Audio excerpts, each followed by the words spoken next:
कि ये खाली कुर्सियां कहीं ना कहीं उनको मायूस कर रही हैं, और इसी बात की तरफ मैं भी इशारा करना चाहता हूं। तो मुझे लगा भाई जल्दी जाना चाहिए, वरना इतना हुजूम होगा कि शायद मुझे हॉल में एंट्री ना मिल सके। लेकिन मैं आया तो बड़ी मायूसी हुई कि लखनऊ ऐसे शहर में जहां अदब पला बढ़ा हो, जहां से तारीखों ने जो है जन्म लिया हो, जहां से इनकलाब निकला हो, आज उस लखनऊ में इतनी बेहिसी, इतनी मायूसी।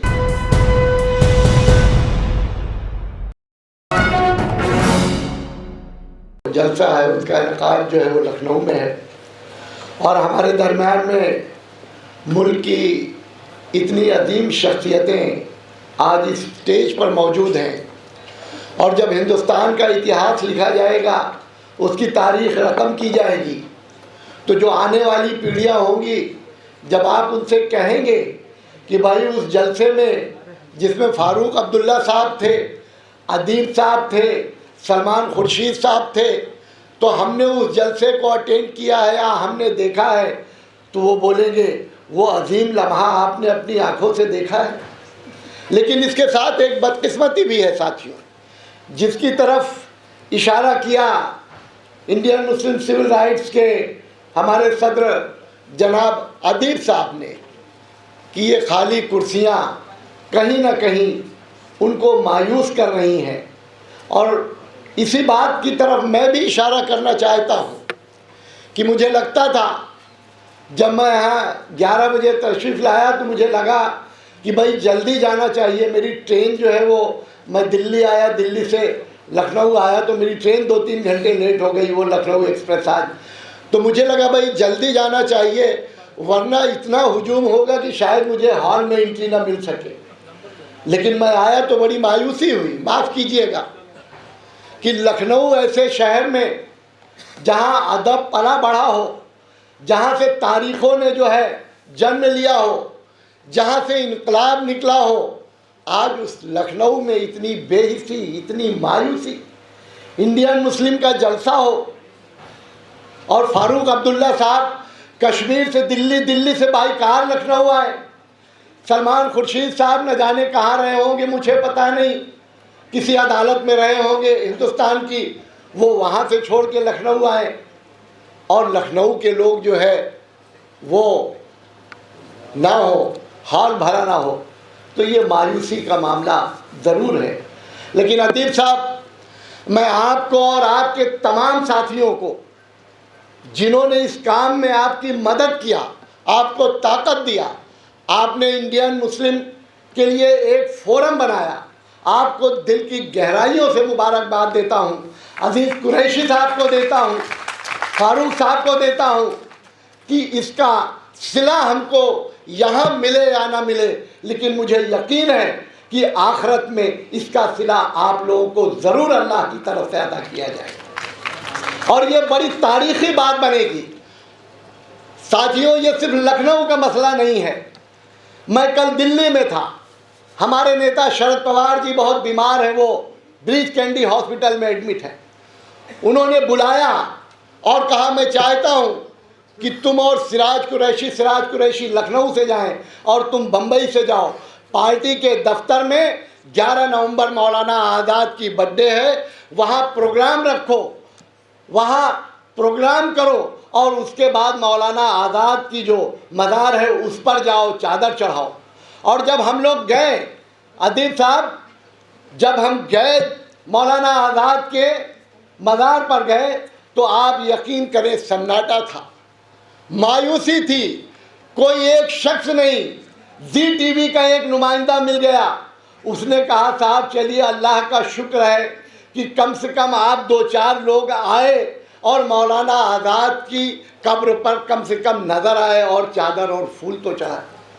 ये इस कौम की बेइज्जती है, जिस मौलाना आज़ाद ने इस हिंदुस्तान को IITs दिया, जिन्होंने UGC दिया, जिन्होंने तालीम के मैदान में, जिसमें अल्लाह ने सबसे पहला हुक्म फरमाया, इकरा लफ्ज़ जो है सबसे पहले आया, मुसलमानों पढ़ो, जिसके लिए तालीम का हुक्म अल्लाह की तरफ से आया हो, और जिसको मौलाना आज़ाद ने इस मुल्क में तालीम के चिराग को रोशन किया हो, यूनिवर्सिटीज दिया, यूजीसी दिया, आईआईटी दिया, इंडियन मैनेजमेंट दिया, आज वो मौलाना आज़ाद अपनी कब्र में अकेले वो और उनके खुदा, दिल्ली का मुसलमान, हिंदुस्तान का मुसलमान, मौलाना आज़ाद की जो कुर्बानियाँ हैं शायद उनको भूल गया है। इसलिए आज हमको मुसलमानों को आज न जाने किन किन लफ्ज़ों से नवाजा जा रहा है। कोई उनको गद्दार कहता है, कोई उनको देशद्रोही कहता है।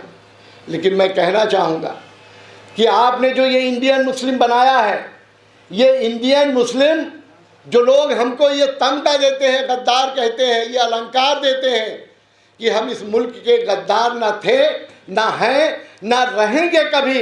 हम इस मुल्क के वफादार हैं, पहले भी थे और आज भी हैं और आगे भी हम इसके वफादार रहेंगे। और उसका सबूत ये है कि हम मुसलमान बाई चांस नहीं हैं, हम मुसलमान बाई चॉइस है हिंदुस्तान में। वरना हमें भी आज़ादी में मौका मिला था, हम चाहते, हमारे अजदाद चाहते, हमारे पूर्वज चाहते, हमारे बाप दादा चाहते तो वो जिना की आवाज़ पर पाकिस्तान में होते।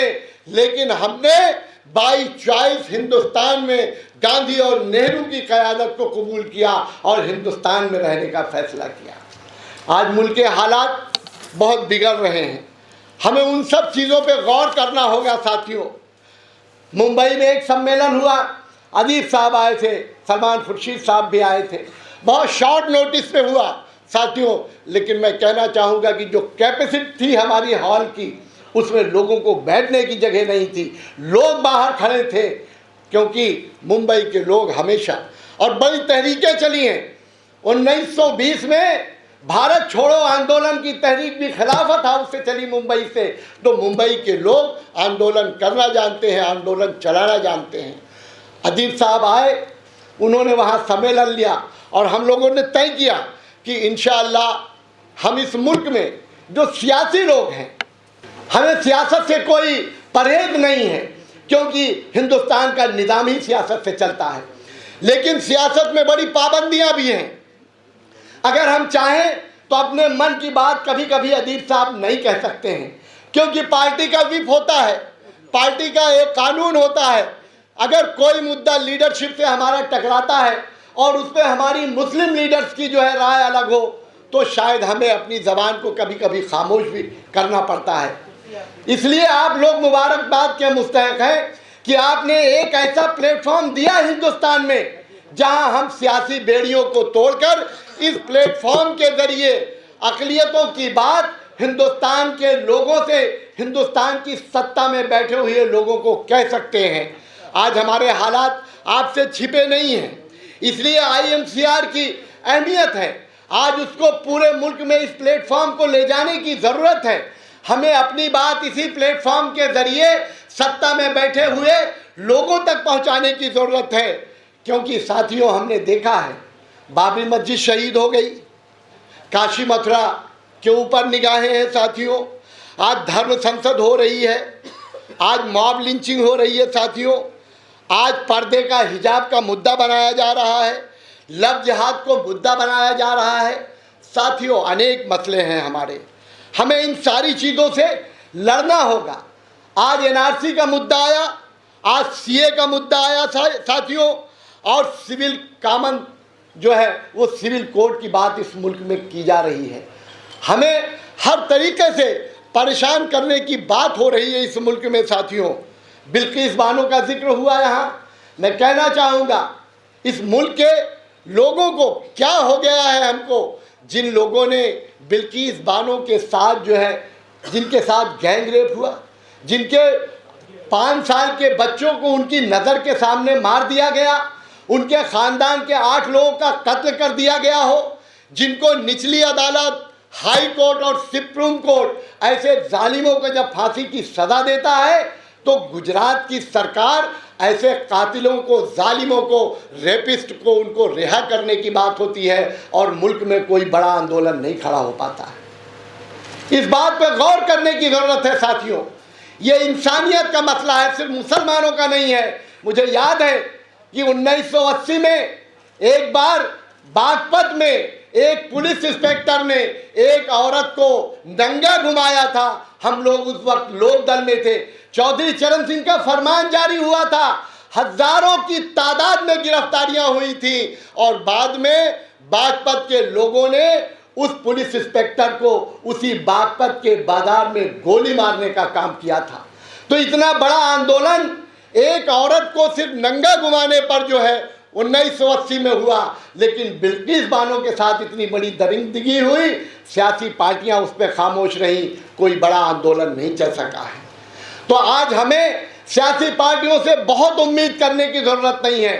सलमान भाई बैठे हैं, अजीज़ कुरैशी साहब बैठे हैं, रहमान साहब बैठे हैं, ये सब सियासी लोग हैं। इन्होंने यकीनन बहुत कुछ कंट्रीब्यूशन किया है, लेकिन वो भी समझते हैं कि कहीं ना कहीं एक लक्ष्मण रेखा है सियासत में। इसलिए इस लक्ष्मण रेखा को हम सारे लोग तोड़ सकते हैं और वो तोड़ सकते हैं कि ये जो हमारा फोरम बना है, इस फोरम के ज़रिए साथियों। इसलिए संविधान पे हमला हो रहा है, जहाँ जहाँ सेकुलर सरकारें हैं उनको गिराने की कोशिश हो रही है। और उसका अभी जो लेटेस्ट जो है एग्जाम्पल है वो हमारा महाराष्ट्र है। आप जानते हैं कि वहाँ शिवसेना, कांग्रेस और एनसीपी की जो सरकार चल रही थी, फिरका परस्तों से वो शायद देखी नहीं गई जो है, और किस तरीके से वहाँ बगावत करा के उद्धव ठाकरे की सरकार के ख़िलाफ़ किस बगावत करा के उन्हीं लोगों को तोड़कर आज वहाँ बीजेपी की मदद से सरकार चल रही है। इसलिए साथियों, मैं आपका ज़्यादा वक्त नहीं लूँगा, मैं इतना ही कहना चाहूँगा कि अदीब साहब ने जो कहा वो बहुत सारे लोग, हम लोगों को भी जब महाराष्ट्र में जब हम लोग कोई बात उठाते हैं, कहते हैं, तो लोग कहते हैं कि भाई इसमें तो आपका कोई मकसद होगा, अल्लाह जानता है। सारी चीज़ें जो है वो कोई फ़ायदे के लिए नहीं होती है, कुछ चीज़ें हैं जो उम्मत के लिए करनी होगी, फ्यूचर के लिए करनी होगी, आने वाली नस्लों के लिए करनी होगी। और मुझे लगता है कि शायद अल्लाह ताला ने ये जो बात है वो आप लोगों के दिमाग में डाली है और इसलिए इंडियन मुस्लिम सिविल राइट्स का जो है वो यहाँ पे फॉर्मेशन हुआ है, ये मंच बना है। मुझे उम्मीद है कि आज नहीं कल ज़रूर इसको लोग कबूल करेंगे, इससे एक बड़ा आंदोलन खड़ा होगा।